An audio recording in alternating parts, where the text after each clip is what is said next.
feature presentation.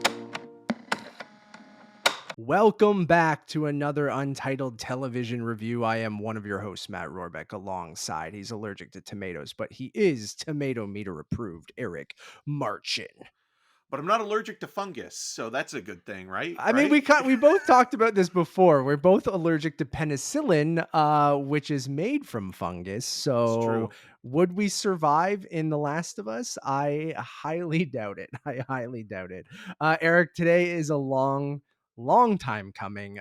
For anyone who's listened to Eric and I over the last 10 years, whether it was on Movie Monarchy or the Toronto Film Scene podcast or now with the Untitled Movie podcast, one thing has been consistent over all of those shows is I have not shut up about The Last of Us. It had nothing to do with movies. It had nothing to do with TV at that time. But gaming and video games were always kind of my first love when it came to entertainment and even storytelling, even though those early days of games didn't really have much of a story. Um, and I fell in love with movies and things like that through video games. And then ironically, The Last of Us was a very cinematic video game that came out a decade ago now. And I've been screaming from the rooftops, like many, of how great it was and how everyone should play this game, whether you play video games or you don't, and how it should be adapted into a movie or a TV show because it could be the first great video game adaptation. And it was always something that I wanted to share with people like Eric or my wife or my mom, who doesn't necessarily play like narrative single player video games. And I'm happy to say that today is the day we are reviewing HBO's The Last of Us. So it's been a long time coming. I'm very excited to do this. Before we get started, this is going to be a completely spoiler free discussion, impressions on the entire first season of The Last of Us. So, episode 1 is premiering on January 15th, this Sunday, on HBO, and then it'll be kind of HBO's kind of prime Sunday viewing show for the next 9 weeks. But we are going to talk about the whole season. Even though the game's been out for 10 years, it's obviously an adaptation, so it's not going to be one to one.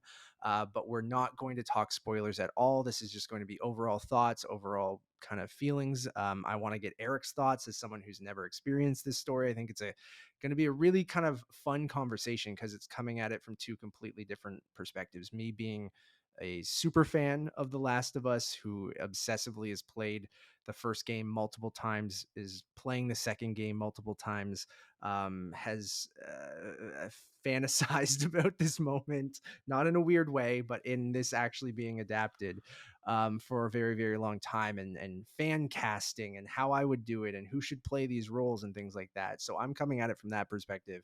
Eric's coming at it as I've heard Matt talk about this for 10 years, and I'm just coming at it as or Eric's coming at it as like, just, is it going to be a good story? Is it going to be a good show? So I'm very, very excited to do this. Eric, how are you today?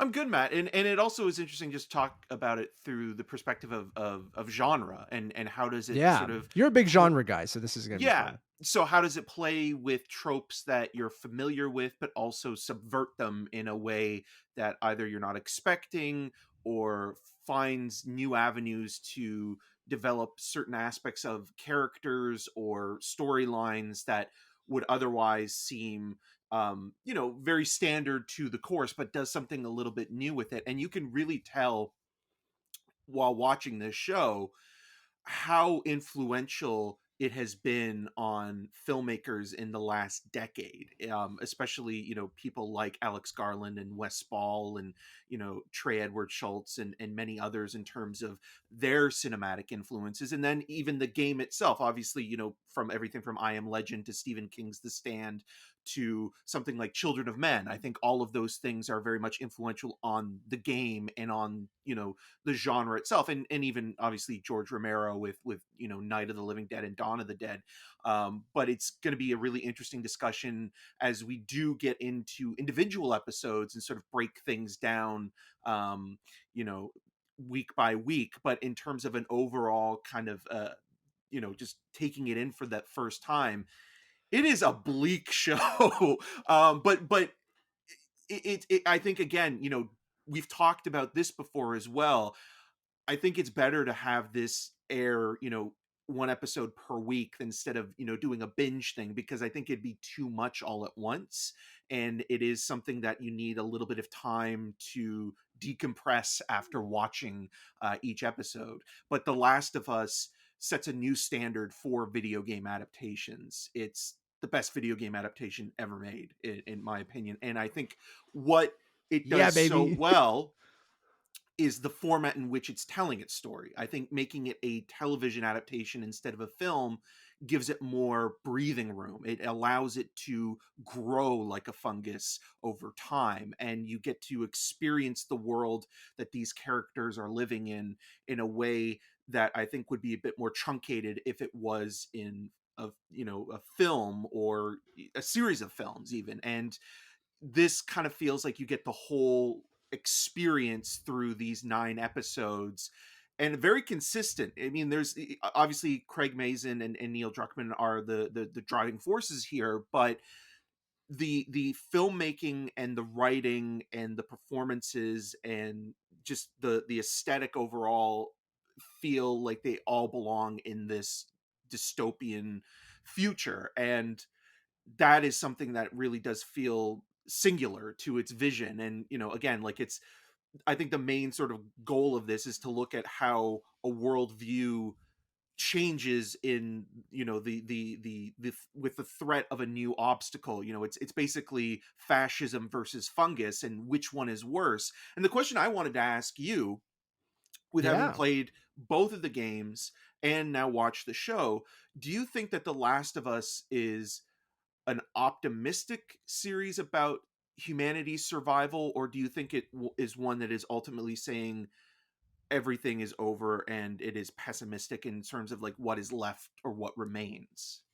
Well, I think what I love about it is I don't think it's necessarily either, and I think it lets you kind of, and that's kind of a cop out, but I think that's essentially at its core what is so great about the games and so great about the show is because you have those different perspectives. You have everyone just trying to endure and survive in their own way. That means some people are going about it in horrific, horrible ways. When you look at it from someone still living in a normal society's perspective, you have it at an angle from just trying to save the people you love, right? Like that's essentially what this story is about because it is from Joel and Ellie's perspective. And so in that sense I think it is optimistic, right? Like it's realistic at times. Like Joel is very realistic of how this world works, but um he's still trying to make it through and save the people that he loves. And then you have basically everyone, all the characters that they meet throughout the story are kind of trying to do that same thing. So even though it's in this very cynical, kind of depressing, kind of world, in this post-apocalyptic world, I think at its core it is optimistic in the sense of like, yeah, the world's gone to shit. Can there be a cure? Can we find a cure to this thing, or is this how it's going to be and we have to make the best of it? And whether that's doing horrible things to make your group survive because whatever it takes is essentially it. I think you could argue it both ways. Like, oh, humanity is fucked, and that's the cynical side of things, is like there is no cure, or you know everyone has to resort to horrible things because they're, like you said, fascism with the government continuing on with Fedra and the different things that pop up. And then you have horrible raider groups and the Fireflies who are trying to kind of say that they're doing the right thing, but who is doing the right thing? Like it's all such a gray area. And I think that's what makes the story so interesting, and the decisions the characters make, whether they are for love or for hate or revenge and all that. So you'll see that throughout this season of the show, and then even further into the story, as Eric mentions, in the games. But we're not going to talk about the games, we are talking about the show. And I think everyone, if you're 10 minutes into this, you probably know what it's about. It's 20 years after a horrible kind of fungus takes over the bodies of, they're not zombies, they're infected, of the human race, where most of the human race is wiped out by this kind of fungal infection that kind of turns people into, they hate being called zombies, but from a classic, you know, trope or how people will view this. They are essentially zombies, but they are infected. And then it takes place 20 years after that, where you have a character named Joel Miller, who is living in a quarantine zone in Boston, who has to kind of take this young girl across the United States to a group called the Fireflies because she has a mysterious kind of importance to her that you find out throughout the show. But I just wanted to get that out in case anyone's watching this that has no idea what The Last of Us is. It's very different than The Walking Dead. It's very different than a lot of the kind of classic, post-apocalyptic zombie kind of stuff you've seen, although it still has a lot of familiar elements. Like Eric mentions, it took from a lot of classic, movies and novels like Cormac McCarthy's The Road and other things like that, but then has also been incredibly influential. So yeah, Eric, man, I don't know, like I look at it as kind of both, because I do really see that love in this story, especially with kind of the depth they give some of the side characters as well. It is very much Joel and Ellie's story, but the people they meet along the way, I think that they really hammer home that this is about, keeping the people you love alive and just getting through. So I'm all over the place, but I'll kick it off and say that, like, yeah, I loved it. It lived up to the highest of expectations for me. Um, I was kind of not worried going in, but something that you love so much. I was saying to you off air that, like, I finally understand, as someone who doesn't read much, how book people feel when their favorite novels get adapted into a film or a television show, right? Like, and this is kind of different because in a game it is a visual medium. You see what the characters look like. You see what the world looks like. All these kind of different things. So there's already this image in your head of who these characters are, what they sound like, and all these different things. So during this first watch, I found myself, and that's why I think this conversation is going to be so fun, because it's coming at it from two completely different viewpoints. I found it like, man, I understand how book people feel now, because throughout the whole thing, I'm comparing it to the game. I'm going, Bella Ramsey doesn't look like Ellie, like, but she's great, but I keep seeing the Ellie from the game. Oh, how did they change this? Oh, these characters' stories are different. It's very faithful, but like, and you see shots pulled right from the game, but then a lot of it's changed. And like, I found my brain going to like 40 different places watching this, and I found it hard to kind of just sit back and let it wash over me. But eventually that kind of left, and I was like, you know what, this is its own thing, even though it's very, very, very faithful to the game. And I ended up falling in love with it all over again. Like, I noticed elements in the show that are from the game, but like seeing it from a different perspective of just watching it and watching actors perform it and not necessarily being in control, let my kind of eye wander to different things, or let me like process things differently, or see things that I never saw during the game, or I should have been because they were right in front of me, but maybe I was so focused on gameplay or certain things like that, where certain story elements or certain items, I had a new meaning to me watching it with this different lens. And I had the literally such high expectations, and I wanted this to be good so badly because I've been telling people how great it was. And sometimes you're in your bubble, and video games especially, like, they're not known for their great storytelling, right? Like, they're video games. You want the gameplay to be great, and only recently stories have started to get really and I know there are exceptions. You can yell at me in the comments or whatever. But I think video game stories have only, like, in the last 10 years, like The Last of Us and a little bit before that, have gotten really, really great. But then you go, well, maybe I just think that because, is it great for a video game, or is it great, like, actually like a great story? So it made me feel so validated, I guess, when you're watching this and you go, no, this translates perfectly just like I thought. And you mentioned it, like, I'm so glad they made it into a TV show, not a movie, because it lets it breathe. Like you said, it lets you kind of take that week. It's a dark show and there's a lot going on, that it lets you kind of go, whoa, like when an episode ends, and kind of have that week to process it before you get to the next one. And I think you need that in this. And there's so much, like, it's a very simple story at its core. It's a road trip kind of movie, sort of. It's a cross country, like, get to from place A to place B and try to survive. But there's a lot more going on with those side characters, with Joel and Ellie's backstories, series. And like, it just absolutely crushed me again. There were multiple times where like I'm full on, like I've cried at the game and I've cried playing the game multiple times, and there's certain moments that get me every single time. But I found myself crying at completely new things in this game, and things they added and changed and things like that. And like, it just really hits me emotionally, this story, even though it's so simple at its core. And I'm a sucker for the setting. I think that we did see unfinished versions of some episodes, but from the first episode especially, is it was completely done. And I loved the mix of practical effects and real sets, and mixed with CG to kind of enhance them. So I thought the show had a gorgeous look, even though it is dark and grungy and dirty, and but the creature effects on the infected all looked awesome. So like, all this stuff you see in the game and you wonder how that's going to translate to live action. And I'm just so happy to say that I think it is truly the best video game adaptation ever.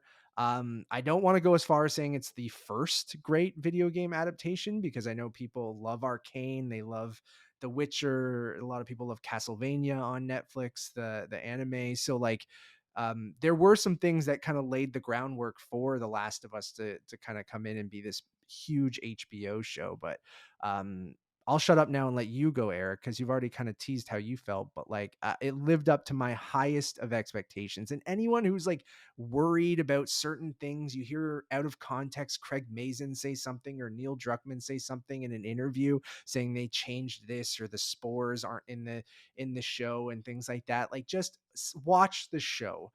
Watch the show first, make a judgment after that. Don't be scared if they changed things. Like, they did change things, but to me, I think they changed them for the better, and that's crazy for me to say. Like, I think almost every change they made, I think improved the story, just because it's a different medium. You have to look at it from a different way. There are things you could do that you couldn't do in a video game, or if you did them, it might take you out of Joel and Ellie's story, but in a TV show, it adds to their story. So I feel like every change they made, they actually weirdly improved the story in certain ways and never took away from it. And those little changes of trying to make it more believable and setting it in the real world, I think added to it. Like, they really set up and give you background on the stuff that they couldn't give you in the game, and I think that's great. And there's even little things like product placement and certain things in the show that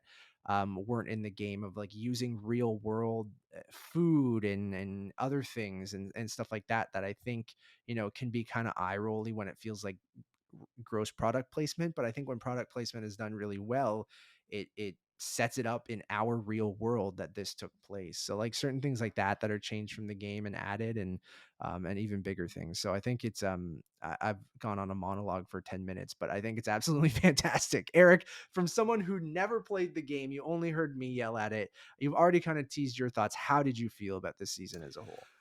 I really liked it quite a bit, and again, like, it's one of those things where, you hear a lot about it through someone like yourself, who is very passionate about, part one and part two, and how it's transformed gameplay into a new cinematic level. And again, there's the curse of the video game adaptation that's kind of looming over any adaptation that's taken from, this source. And so going into this, you have expectations that, okay, this is beloved, you don't want it to be ruined for the people who love the original medium, but then at the same time, yes, you are adapting something for another format, so you have to consider all those tweaks need to be made in order to, fit it within the realm of a movie or a TV show. And I think with The Last of Us, again, it's a show.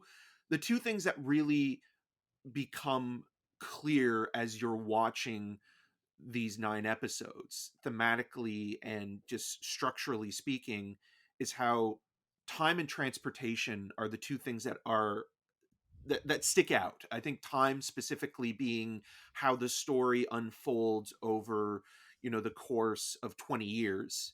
And with that, you're looking at how certain lapses of time, and even just in small increments, a few hours in a day, or how, again, years, progress a character and their sort of disposition on life, and how things progress in either a negative or maybe even sometimes a positive way. And so when you're watching this, you're seeing the evolution of these characters, who many of which have been hardened by this event, have changed completely who they are, but you do see little glimpses of, people that lived in the before times, having those little traces of who they were before, but the newer versions of themselves, maybe the hollow versions of themselves, or the selves that are guilty, having to contemplate actions that they've committed. And those are the kind of things that are very introspective and interesting when it comes to character work and performances. And it is an ensemble piece. Like, I was surprised by that, because usually when you have a very sparse, isolated story, or a survival thriller, or a road trip movie, usually you have a couple central characters, and every now and then they'll come along somebody else. But the way it diverts into other storylines, it feels like you're watching truly this one piece of a great tapestry, with all these characters and storylines, but also, again, perspectives on how the world has affected other people, who remains. And again, the iconography of what has been built in terms of the Fedra content and the Firefly content. And I can see that conservative reading being like, okay, this is like a propaganda piece for communism, or socialism, or something like that. And it's really not that at all. It's basically, how do people live given the predicament that they're in. And transportation, again, is another thing that I think is really interesting, and folds nicely into time, is that, you know this almost does feel like a show about pioneering in a lot of ways, because most technology is back to the basics again. It's all very rudimentary. So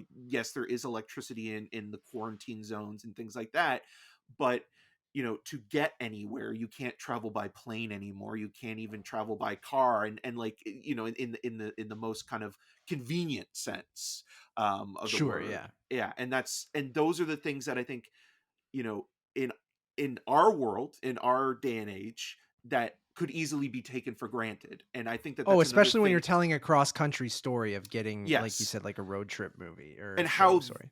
how that progresses. And I think that is also very smartly told, because again, it's going to take a lot longer to get to point A to point B than, say, Oh that, yeah, let's, literally like, going from Boston to Colorado, right? Like, yeah, or the basically mid, across the yeah, Salt country. Lake, and yeah, and so, Yeah, like, Utah and stuff like that. Yeah.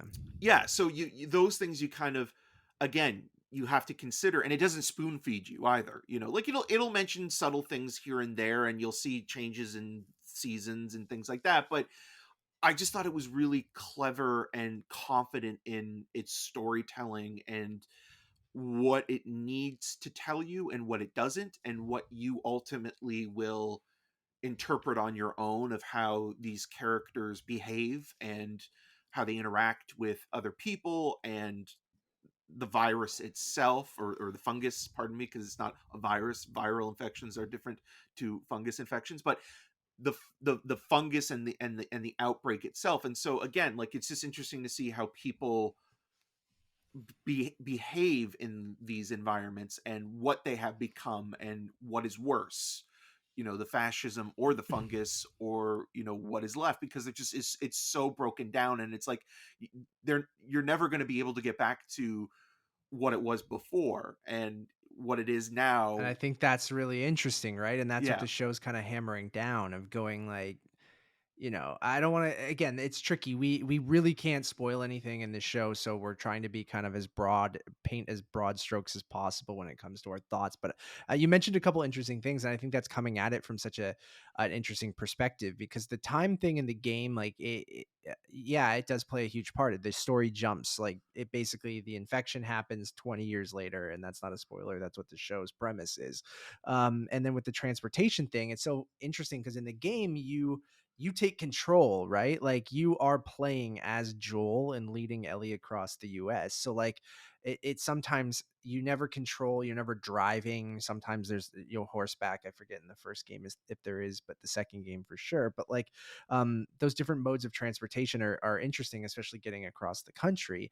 And then you mentioned the people that they meet along the way and how this feels like an ensemble piece. And there's a lot of guest stars, not in like I mean, weirdly, it is kind of like that. Hey, that person from that one show, whether it's an HBO show or another show or something like that. And they come on for these guest roles, and people who have played the game will be very familiar with a lot of them, not all of them. But what they do, that's kind of what I was alluding to in my comments, is like in the game, those are all people you meet along the way that push Joel and Ellie towards their goal, right? They're kind of passive interactions for the most part. Like you meet a character, they help you get a thing, and then you move on, right? And then you kind of meet them. And some of them are more one to one, and some they change drastically. And I think, like I said, those changes are because in a television medium you can kind of do some different things where if you did what they do in the show in a game, I don't think that would work at all, right? Like, but weirdly enough, in the show, it improves what they did in the game. And I thought that was interesting because that's something that was unexpected to me, right? When you think you know something so well and then they deliver something unexpected, I think, and make it like great and something you go, wow, I didn't even know I wanted that because what was in the game was already great.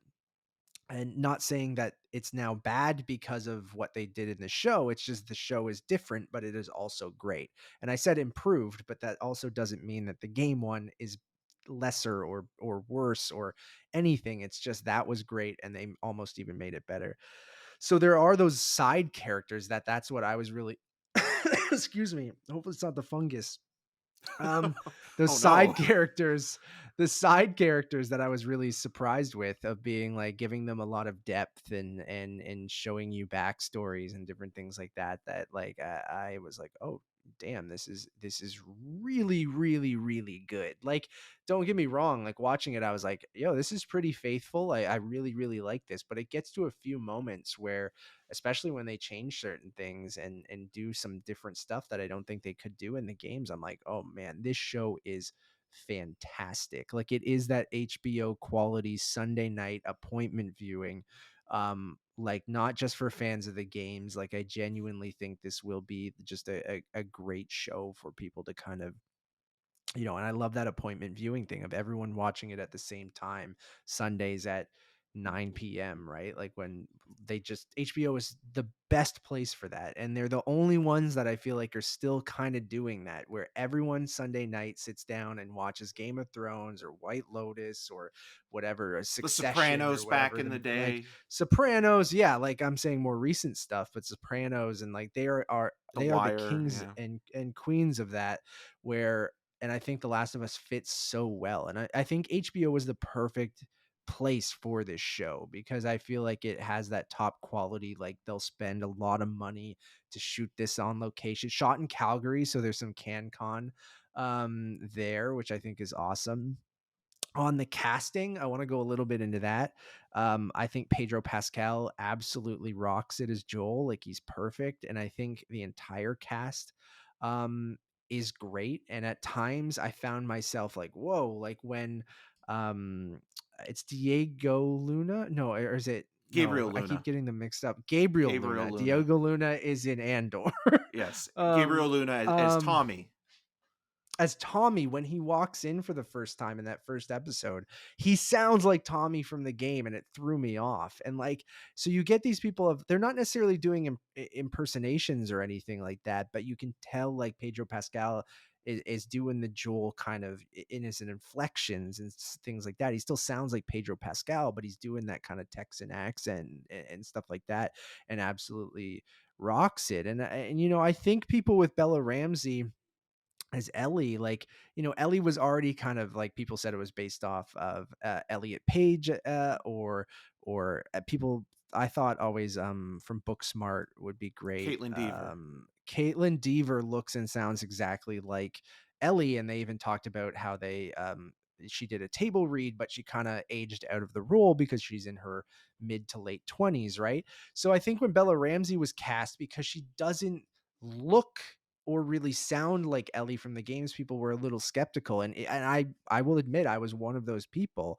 And I'd seen her in Game of Thrones, and she was very young at that time, but I wasn't super familiar with anything else she'd done. But and I will say it takes you a second, if you are a fan of the game, to kind of get used to Bella Ramsey as Ellie, and that's not a slight on her performance at all or anything like that. But I think when you have this character that you've played, 40, 50 hours of video games with, that is very etched into your brain, it takes you a second to go, do I love this? Do I like this? It's not that it's bad. It's just not what, like it, and then you kind of see her version of Ellie, and I feel like she absolutely rocks it too. There's moments very early on where it's like, oh, she has the essence of Ellie, if that makes sense. Like, By even though Calvin she doesn't Klein. look like her, yeah, essence of Ellie coming soon. Just smells like mushrooms. um, and then I think that that's when I finally started to see it and kind of go, okay, remove that fungus from my brain of the video game and let Bella Ramsey be Ellie. She still has that personality of Ellie that I think you see throughout the game. And most people who are watching the show probably won't have played the game, so that'll be like, did you love her? Did you like her performance like right away throughout the whole thing? Like, that's coming at it It took from, me a little because you bit, but wouldn't. I think a lot of these characters start in a place of archetypes. I think you have, like, Joel is that kind of stoic, you know, strong, silent type kind of character. The grizzled cowboy who's kind of he's basically doing his version of Clint Eastwood in Unforgiven in a lot of ways. Like, it kind of reminded Yeah, me a little bit of that. And then Ellie as a character, her personality, like, up front, is very she's a much the 14-year-old girl. smart Yeah, alecky yeah. kid who kind of gets into a lot of trouble, but then at the same Grew up in time, this hardened world. Yeah. yeah, and doesn't want to put herself emotionally out there, so she hides it behind, this kind of comedic, sort of shield. So yeah, like, it takes a minute, and again, when it comes to these types of movies or shows where you have a dystopian set kind of premise, a lot of shortcuts are usually taken when it comes to how characters are written. It's like, this guy is this person is this kind of person. It's based on the personalities and how the personalities all interact with each other. Because again, even though this isn't a zombie movie or show, a lot of zombie movies and shows, it's always about what's scarier, the thing that's infected on the outside trying to get in, or the Or people what the that you're people have with, become. Yeah. or just who you're with, as Yeah. people, personalities. Like, there's a lot of people that you go to work with or you interact with on a daily basis that you're Right. fine with, but in terms of having to be in a survival situation and, being in life or death scenarios, it changes things, and that comes out in people's personalities. You never know completely who you're with or who even you are until That's a good you're point. Yeah. presented In a situation like with this. fungus monsters. Yeah. So like, Yeah. those that is it is important to that, because again, the infected or the zombies or the creatures are usually never the thing of interest. They're usually just there as No, and a dropping, like a plot device, or like a starting a point. reason of what, yeah, Yeah. which is, and I think the infected in The Last of Us, like, again, there are some great moments with them throughout this season and in the game. Like, obviously in the game they serve a purpose of being a threat to you, much like some of the, the normal people or human characters. Everyone's human, but you know what I mean, like the lucid people that are just horrible. um like, the infected serve a purpose of being the scary thing that's trying to kill you in the game, right? So a lot of the tenseness in the game is you trying to have to sneak up on them or kill them or sneak past them and things like this. So they're used differently in the show, and I think used effectively. Like, they're sparingly used, uh but I think it's always effective when you see them, whether it's, in a threatening situation, or you just see people growing into the wall, which or stuff like that, when it comes to like set dressing and like And that on their reminded me of adventure. So Annihilation quite a bit with the yeah, swimming pool scene in that movie specifically. yeah, But then even, there are other movies and shows that you start to think about quite a bit. I mean, before, like, again, like, I wouldn't be surprised if Neil Druckmann was a little bit inspired by Contagion, with Soderbergh's show, because again, it's very logical in how, this outbreak begins and how quickly it happens and how unprepared people are to deal with something like this, because there's this kind of weird chauvinistic quality of feeling like, oh, we don't have to worry about things because we have everything in place. And it's like, well, no, you're not prepared for something like this, and nobody was. And that happens. And so when you move from that side of the story and how it unfolds in a kind of procedural kind of way, and how we see that story on a scale that's not just in North America. I think that's another thing that's really important, that this is an international story, and it does reflect that uh, in a very mindful way. And I think even just in having which I think is really interesting. Yeah, certain directors on this project as well that are international directors. You have someone like Ali Abbasi, who just directed Holy Spider, directing a couple episodes. So it's like one of those things where it's even considering the large scale, even though it's still weirdly a microcosm of these two characters being the focal point or the through line yeah. of what is being told. And so when you're seeing all this unfold in such a dark and disturbing manner, and what characters have to do in order to survive, and what they're willing to put aside or sacrifice in order to do that, it does make you question your own humanity and your own moral compass in that way, where you are thinking, oh, you know what, I wouldn't do that, or I think I would be above doing that. And it's like, well, you don't know until you're in the situation. But it Oh, does, absolutely. Yeah. that's where the video game, I think, aspect does sort of connect with the TV side of things, where it does, that's where the gameplay for watching the show comes into place, because you can look at it and watch and be like, oh, would I do that, would I not do that, how would I deal with a That's an situation like interesting way that. of putting it. Yeah, Yeah. like because you're still from Joel and Ellie's perspective, but you can kind of, like you said, decide. Even in the game, it's still very linear. It doesn't necessarily let you make choices in the sense that changes the story. So it is very much still like a television show that you basically, there's action sequences that you take control of. But I can see that there's a connection there that I think is interesting. Or if you And just then agree even with the like things are, characters, right? Like, that's the yeah, other thing. Like, if you agree with that's the whole what thing. people are doing, and it's like, oh, I side with this person, or I side with this person, or I think, this And that person goes in this back to the first episode. game, man. Yeah. There was lots of discussion over that first game, and there'll be discussion over this season, which I think will be um, really interesting for that exact thing of like, would I do what that person did if that person did this? Are they a good guy? Are they a bad guy? Are there good guys? Are there bad guys? Kind of to my point earlier about whether this is, optimistic or a cynical story. I think it's all like there's no right or wrong answer in a lot of that stuff. And then it leads to interesting discussion. And then that's why I love this story in that game and this show so much, because I can't wait to have those conversations again.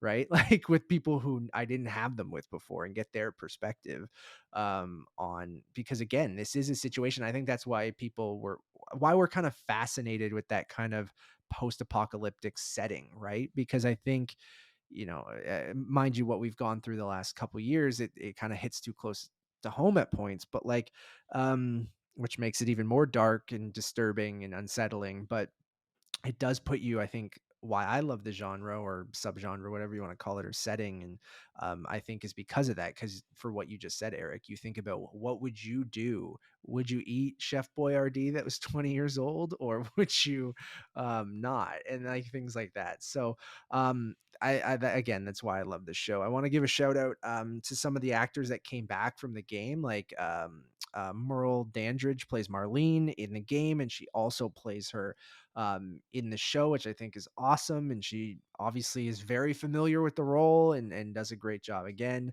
But then you have people like Anna Torv, who plays Tess, who most people would know from Fringe, right? Fringe Like, yeah, and Fringe, yeah, which I Mindhunter. think is awesome. And yeah, Mindhunter, she was in as well. And she's not Carrie Nico Coon Parker in the and or Kate Blanchett. right, sure. Nico Parker in the first episode as Joel's daughter, Sarah, is fantastic. She is so good. And then you have like HBO kind of regulars kind of popping up, like Murray Bartlett, and his episode with Nick Offerman is like absolutely fantastic. Melanie Linsky shows up, Storm Reed, Jeffrey Pierce, who played Tommy in the game, plays a different character in the show.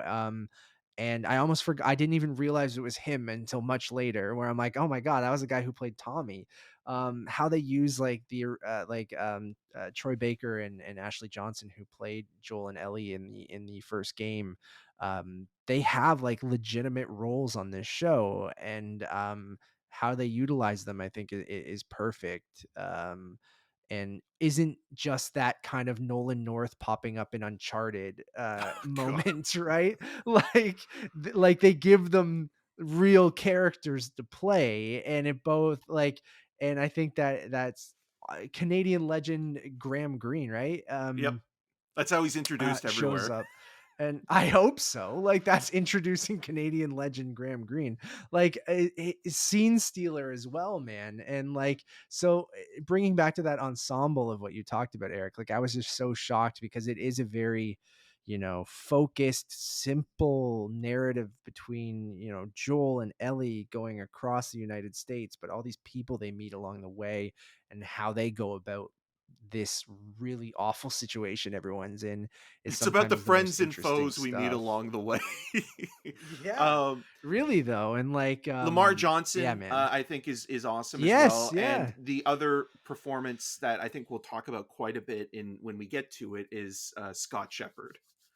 Yeah, Um, Scott Shepherd is fantastic. And going back to Lamar Johnson, who we just recently saw in Clement Virgo's brother, he is fantastic as Henry.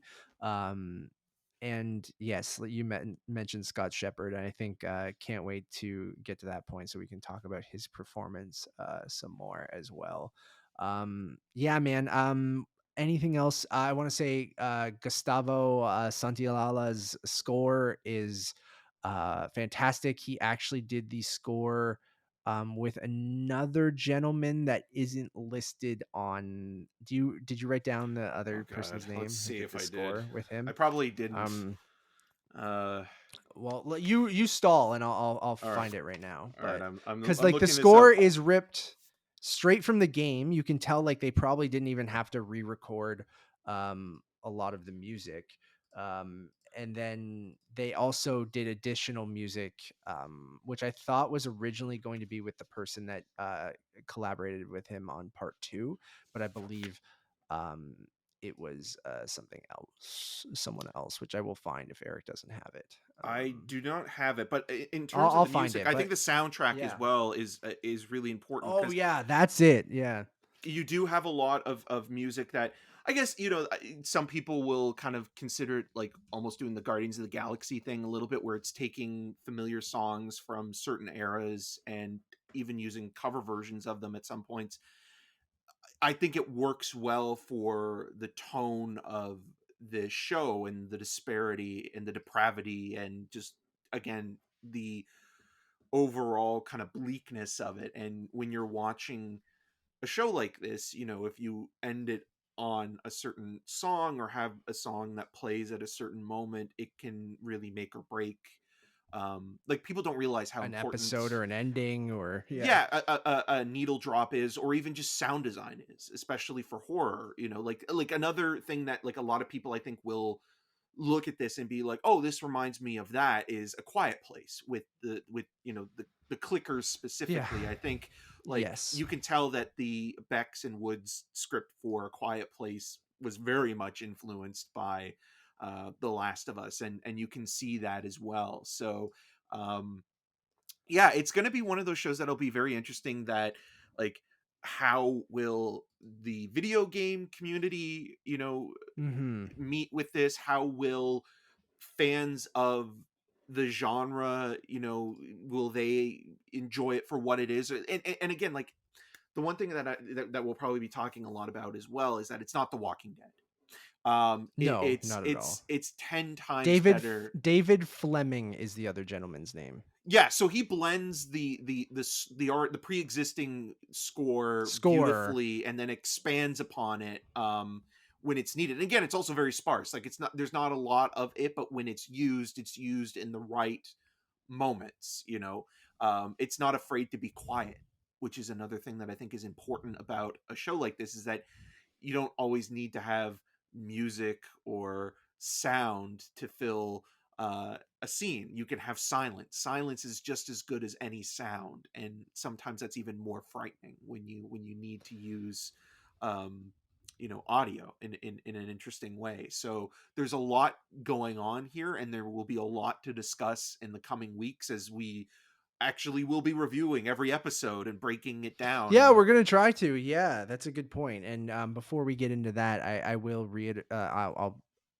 back you up on saying the licensed music I thought is awesome. It's an addition that part two of The Last of Us had a lot more of. It utilizes licensed music in a very important way in part two, but part one never really had that element for the most part.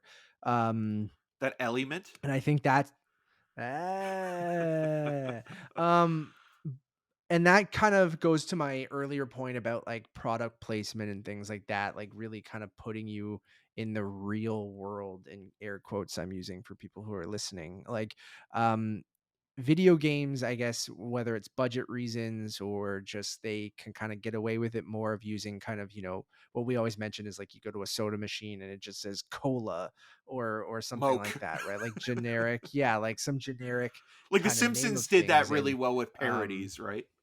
Like Mulk. sure, but in a video game, it's probably like it's going to take more effort to get all the licensing and different things like that, because there's that kind of suspension of disbelief, like you're not in the real world, right? Like you're playing a video game. These are all computer generated kind of players, and even though it's in the real world, I feel like you don't necessarily need to ground it in the same way. And people might be go, that's not true, but like I don't know, that's my thinking behind that, where if you're making a television show using real people, you might want to use real products, real music, kind of things like that. So I think they do an excellent job with the needle drops on the show, and some of them hit really really hard, are great credit songs, but also used great in the episodes themselves. There's kind of nods to songs that we know if you're a fan of the game, which you've already kind of seen in trailers and stuff like that if you watch them. Um, and I think that's interesting hearing Craig Mazin and Neil Druckmann talk about it leading up to this too, of being like, it was interesting tackling this from the perspective of part two is already done, right? When they originally did The Last of Us, it was just The Last of Us, right? So you can kind of end the DLC, which is called Left Behind, which goes into Ellie's backstory, which they do adapt in this show as well, with Storm Reed, I believe, right? Yes. Yep. Um, Who's in Missing playing coming up, Ellie's, and The Nun too. yeah, and yeah, you're right. And she plays Ellie's friend Riley. And so they got to look at all of that and basically go, um, we can kind of see the whole picture now, and how do we adjust things because we know the whole story so far. Because there are rumors about a part three, but so I think that's interesting of tackling this story in that way as well. And I can't wait to see, all these interviews, hearing them talk about how, if they do part two, which if this is does well, which I think it will, that part two will probably have to split up over multiple seasons, because it's big, and there's a lot going on. So I'm just kind of excited to see how people react to this. I'm excited to do those week to week breakdowns with you, like, our overall thoughts. You guys know that we love the show, but I'm excited to kind of go over each episode, and whether it's it'll probably be its own separate episode from the main show, but it'll probably be on the main feed, and kind of just be a recap of each episode of The Last of Us. And we can go into detail, because there are certain things I'd love to go into more detail about. And um, excited to get my wife's thoughts and my mom's thoughts. And it might be too intense for some people, especially like with the whole kind of pandemic angle of being really close to a real life pandemic that we're kind of still in. We are still in. And it goes dark, like Eric mentioned. Like, it is a bleak series at times and a bleak story at times. And there are elements in there that I'm like, oh yeah, HBO's never afraid to go there, right? Like, we've seen enough stuff on HBO where they're not going to shy away from something that you're like, oh my God, okay. And there are multiple moments like that in this show. But I think, to your first question, Eric, of it, is this a, optimistic story, or is this a cynical story? And my kind of non-answer of that, it's a bit of both. I think, like, that stuff about caring about the people you love and wanting them to survive so you don't have to live through this shit alone, is that optimistic side that kind of gets you through the bleakness. And I think that's that through line through this show, right? Is like, there is a lot of bleak stuff and you might go, man, this shit is depressing. But I promise you, like, push through it. Like, there is a really interesting story there, not only from the two main characters, but a lot of those side characters we mentioned. And you can put yourself in their shoes or other people's shoes throughout the show. And like Eric mentioned, how would you be go through the situation? Or is that what you should be doing or shouldn't be doing? Is this a person a good guy, a bad guy? And I think there's just so much there, and I loved every second of it. And I think I just can't believe they did it. They adapted it.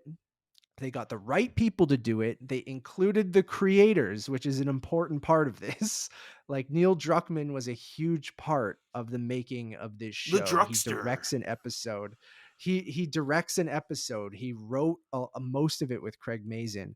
And I think they found the right people and they involved the right people who were both, it's their baby essentially. Like, they created this thing, but they didn't, obviously the people who were involved really cared about the story, but they weren't precious with it. They were able to change things and look at it from that bigger picture and kind of do its own thing while being super super faithful. So are we going to give this a rating? I guess we've watched the whole season. I mean, you know what I'm going to give it. It's 5 out of 5 for me. Like, I it lived up to my highest of expectations.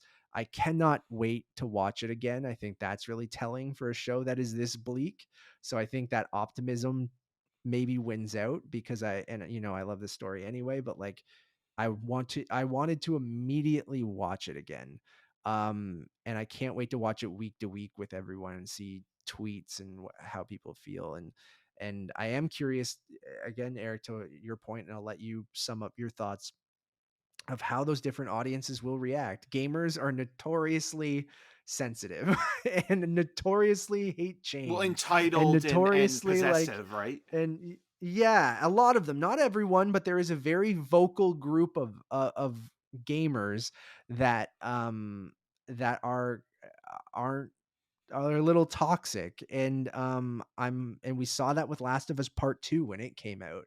So like, I'm curious to see how, the more um regular gamers take to it, the people who love this story, the people who maybe didn't vibe with it as a game but they'll watch it as a show, how those hardcore kind of, vocal crowd will take this, because I think they might yell about certain things. And then how a general, video games are one of the biggest industries in entertainment, but they weirdly still feel niche, if that makes sense. Like, millions and millions and millions of people play video games and they make billions and billions and billions of dollars. But I still feel like it's still like you're a gamer. You play PlayStation or Xbox or Nintendo, and more and more people are gamers now with casual gaming and party games and things like that. But I still feel like this is going to be seen by millions and millions and millions of people for the first time, who have no idea it's even based off of a video game. Like, most of the people watching this probably will have no idea the story, that it's based off of a game, any of that. They'll just go into it going, oh, cool, new new zombie show. Walking Dead's ending, and there's one on HBO now, right? And then like that's how most people will probably approach this. So I'm curious to also see what that group of people thinks. So I'm very excited for this to air, but it was near perfect. Like I have very few criticisms. And we didn't really go over any criticisms because like I just enjoyed the ride. I really, really loved it. Can't wait to watch it again. Yeah, I feel the same where like it does truly feel like you're watching the people who made the original version of something coming back together to recreate what you love, but at the same time build upon that in a way that it's like, okay, we can, tweak certain things and, fulfill certain obligations that people are expecting, but also find new avenues of exploration that maybe we couldn't in the video game, and make this its own thing and stand alone and not hurt the video game. Because that's the other thing where it's like, when it comes to video game adaptations, where you'll see something, and if you're not a game player or just a casual player, as you mentioned, and you might have had an interest in the video game, and then you see the horrible movie or the show that it's been adapted into, then you're kind of like, I'm not going back to play Hitman or any of those, or Max Payne. Assassin's Creed or Max Payne or any of that stuff. And it's like, yeah, it's still at a novel stage of adaptation where this truly will be the new bar set for what a video game adaptation can be. Because before this, like there the other fungus based video game adaptation, Super Mario Brothers, the movie How has, don't you dare talk shit about Super Mario Brothers. there's nostalgia to it. And there's a generation of kids that grew up with it, us included, that probably have a soft spot for it, even though it is not Oh, good. totally. uh Cult classic. sure, I'll let you have that. But now you kind of look at it and it's like, okay, well, why does it keep failing? Like, why? And I think a big part of it is that I don't know if, The stories weren't strong enough personally, but and and I also think that, I think film versus television is a factor in this particular case, because television, I think, lends itself better to the long form, and what this is in terms of a long running show.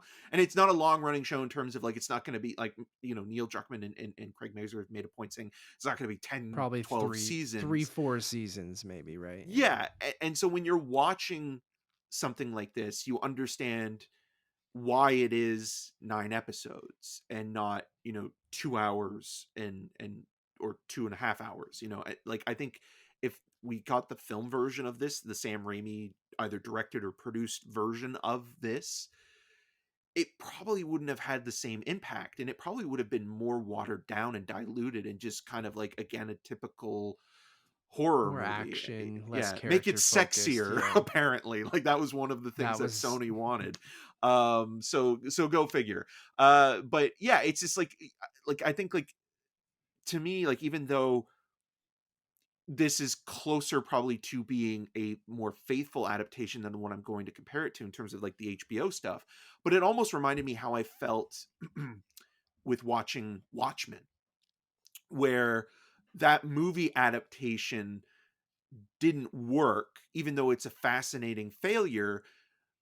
The television show, the one season, took the elements that worked and then built its own bridge to, a story that connected perfectly to the themes and the ideas that it was presenting, in taking, modern social commentaries and perspectives and putting it all together in a really interesting way that kind of felt like it never overstayed its welcome. And this is kind of what it reminded me of a little bit, where like, it's just this kind of unique world to itself. And I hope that video game adaptations moving forward will look at this and not necessarily copy, verbatim, but understand what worked there and say, okay, well, maybe we can, make a BioShock movie that isn't half bad, or, a Duke Nukem film. But like, like, it's one of those things where I do feel like this is going to be the Citizen Kane of video game adaptations. So Yeah, and I mentioned some ones before that, people really loved Arcane on Netflix, which is an animated series. based on League of Legends, I think. Sorry guys, I'm not hugely in that world. And The Witcher is a tricky one because you could go, is it based off of the books or is it based off of the games?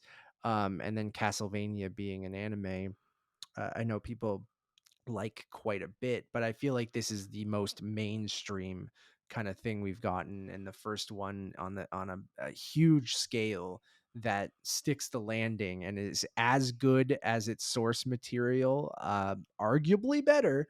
Um, and I agree with you that we are, I think, in the beginning of an era where, you know, we're starting to adapt games that had better stories. We're starting to understand to not just use them as IP cash grabs and to include the people who made those video games great in the storytelling process. And like, you know, Shigeru Miyamoto is working on the Mario movie. That's not saying the Mario movie is going to be great, but it's like, I don't know, including that the original creator of Super Mario who made those games as special as they are, like it gives you a lot more faith in that him working with Illumination can make something that was as special as why people care about those video games as much, right? So um you know, even things like you see things like Gran Turismo's coming later and just not going like, let's make a generic.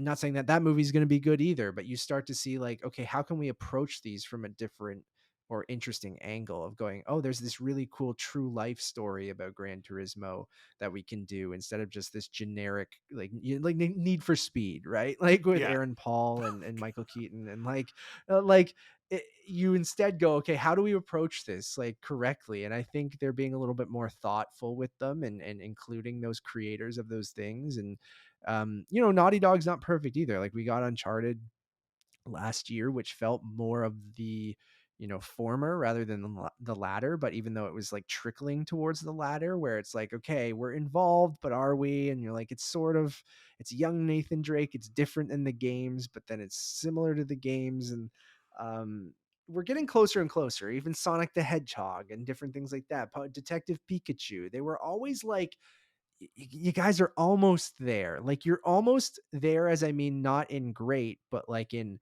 you're almost decent. Like you're almost okay.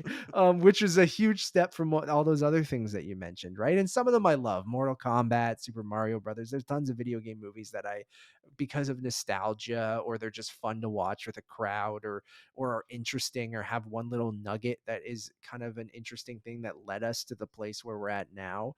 I think being someone who loves video games and loves film and television, like that's why I love looking at video game movies and why I've pretty much seen every single one of them. Um, and I think, yeah, with this leading into Mario Brothers, into Gran Turismo, and we're gonna get more and more. I think we might be in an era where some of them might be, if they're even pretty good, like that 3.5 area and above, then that is like astonishing compared to where we were, right? So like if Super Mario Brothers is a 3.5, or I think The Last of Us is a 5.5, not from even 5.5? sorry, yeah, maybe it's a 5.5, sorry. A 5 out of 5. And that's just coming from a TV show perspective. Like, is it a great TV show? So I'm really interested in the future, and you know, looking at games that have great stories. Like, that's why I love PlayStation so much, is because their PlayStation studios are making the types of games that I want, which are very cinematic, single player, story focused with great gameplay games. Like we're getting a God of War series at Amazon. We're getting a Horizon Zero Dawn series at Netflix. And like it's interesting that they're jumping around and partnering with all different kind of studios and well, it's PlayStation studios, but they're partnering with different distributors like Netflix and Amazon and HBO, and just kind of what, where does this fit? Is it a movie? Is it a TV show? Is it feel like a Netflix thing? Does it feel like a Amazon thing? Does it feel like an HBO thing? And I think that's the right way of looking at it. So, and I'm not saying Sony's the only one doing it right now. And like, you know, Nintendo with Illumination kind of also makes sense. So, anyways, I'm excited for the future as someone who loves video games and loves movies and television, that we might get a few good ones. So, and to your point, it started sort of started here of being really, really great. Eric, out of 5, what are you giving The Last of Us? I'm gonna give it 4.5 out of 5 because I'm gonna leave a little bit of room open for the seasons to To come, because I grow do on you, or feel, yeah, yes, I do feel like a that fungus.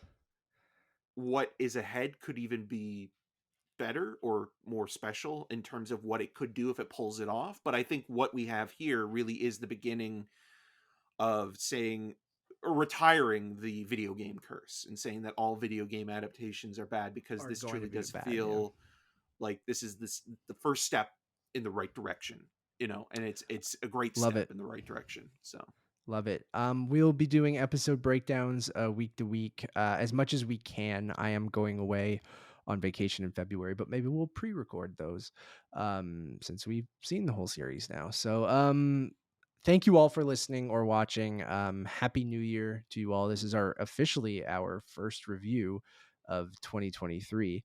So very fitting. But we'll have reviews for Plane and Megan. I might go see Megan right now, so I'm hoping that we can do a Megan review, as well as some other stuff coming up. It's going to be fun to Sundance, we get. got Sundance Oh coming. my god, I forgot. I keep forgetting about Sundance. So Eric and I will have a bunch of reviews from Sundance in the latter half of January. So stay tuned for that. But you can go check out a 3-hour beefy episode of the Untitled Movie Podcast where Eric and I go over our 23 most anticipated films of 2023.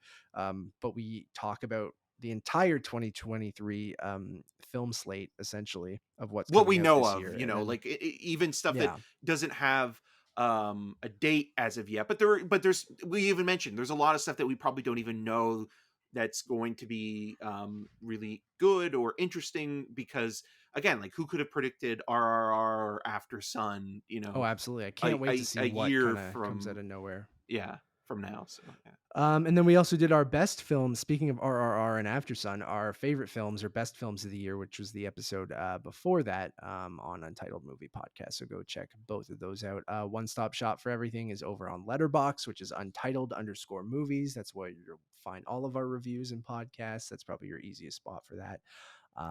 And as always, my name is Matt Rohrbeck. You can find more of my work around the internet, but mostly at untitledmoviepodcast.com. And you can follow me on all those social medias at Matt Rohrbeck.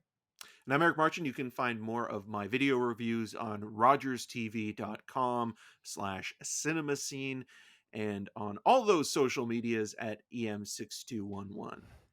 Until next time. I'm taking a ride with my best friend. Hope he doesn't let me down again. Bye, everyone.